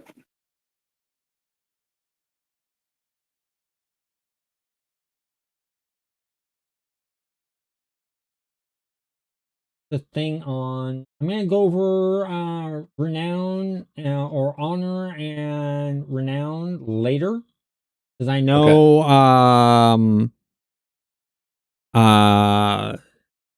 Zian's player needs to get going.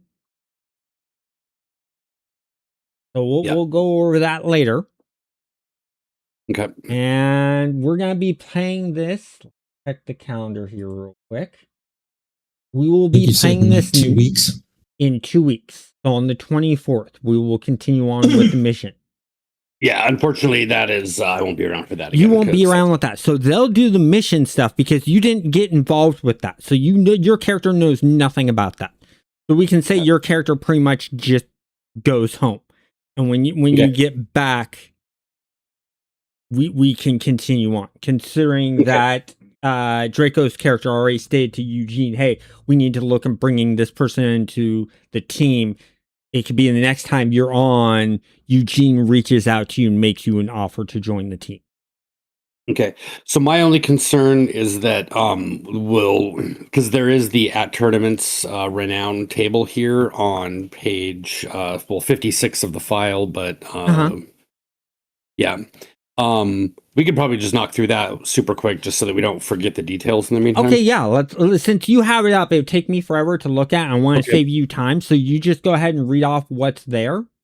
Okay, so basically, striking a dizzied opponent, which Drake just did, actually gives him a negative honor. Or knocking hold on. Knocking a dizzied opponent unconscious is -2 to honor, but +1 to glory. And I don't think those total up necessarily. But knocking a dizzied opponent unconscious, -2 to honor, +1 to glory. I don't know if any of these people are higher ranked Street Fighters. I don't really think so. They seem to be. Let me look at their ranks. Hold on here, 1 moment here. Yeah, I don't even know what my rank is, honestly, or what our ranks are. Yeah, you guys are all rank 1. You're all low rank. Okay. And so are these guys. They don't actually state their ranks on this. But I'm going to say they're the same ranks because they're built like brand new characters. Okay, so relative rank stuff we don't need to worry about. Okay, defeating an opponent in fewer than 3 turns. I don't. Was it 2 or 3 turns for me and for Drake? I don't remember for sure. Drake was 3 turns. And this is fewer than 3 turns. Yeah. So, and I think mine was probably 3 turns too. Yeah, but I'm going to give it to you guys. Okay, so that's +1 glory for each of us. Winning a match, also +1 glory. Losing a match for Zavi is -1 glory.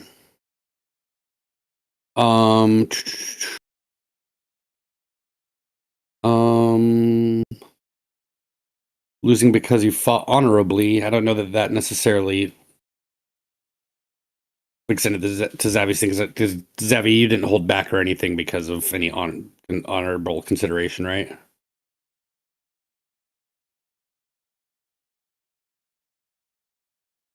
Zavi there? Zavi's pretty good.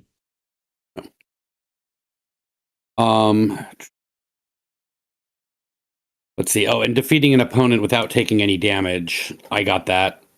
Did you get that also, Drake? No, I Drake took took 1 damage. Okay, so I took 3. okay, so I think that total then Drake, you are at -2 for honor, but like plus 3. +3 for glory. Yep. Zavi, I think, is just -1 to glory, and I believe I am +5 to glory, but no change to my honor. Okay. Sounds good to me. I trust you. I've worked with you for several years, so I've known you for a long time. Yeah, so I think that's right based on what I'm seeing here. Yeah, I trust your judgment, man. And those are Oh wait, I'm doing honor. I should be doing glory. That's good because I have no permanent glory. But so when we get up to like 5, or sorry, when we fill up our temporary glory or honor, then that's when we can convert it to 1 permanent. Okay, cool. All right, no, that's a good start. Yep. So overall, what do you think? Yeah, no, overall, like, it's pretty good. I'm still a little bit kind of I think I'm getting the hang of it. There's still going to be some things when we get into some of the special maneuvers that I saw that I did not take. I was like, to start with, I don't want to overcomplicate. And that's understandable. And then there's also combos. Now you guys have created combos yet. And stuff like that. And then if you didn't know, when we're not doing tournaments, combat is done differently. Combat actually moves quicker. Okay. All that you do is you basically just take your dexterity plus your maneuver or plus your technique, add that together, and that's your initiative. And then your damage is just your strength plus the technique, and that's how much damage you're doing. Okay. It doesn't matter. You can describe it however you want, but it's more visual theater of the mind play instead of playing the tactical cards and stuff like that. Yeah. So it just moves quicker that way. And and my other question, though, real quick, is so as far as the spending of experience points, do you put any restrictions on what we can spend experience points on? No. Just follow the rules of the book. Okay, sounds good. You can use any of the accessory books and things like that are on that drive. Just stay within the bounds of of what's allowed for your character and things like that. Yep. Cool. Yeah. All right. Well, I will look into how I'm going to expend my experience before the next time we play. And thanks a lot, guys. Yeah, you got a couple weeks. Yeah. Probably I've got more than 2 weeks because again, like if we're doing Guild next, you got like 4 weeks because it's not until next month that we're probably going to be playing another Street Fighter game. Okay. Cool. Sounds good. So they're going to do the mission stuff. So you might at least want to watch the replay of next week's or not next week's, but the 24th live stream. Okay, sounds good. So, and the great thing is you don't have to watch it that day because of the replays. Yep. All right. Well, have a good week. Have a good night, everybody. See you in a week. I want to thank you guys all for watching. We're going to go ahead and end it here. And everyone, have a great night. Night all. Bye.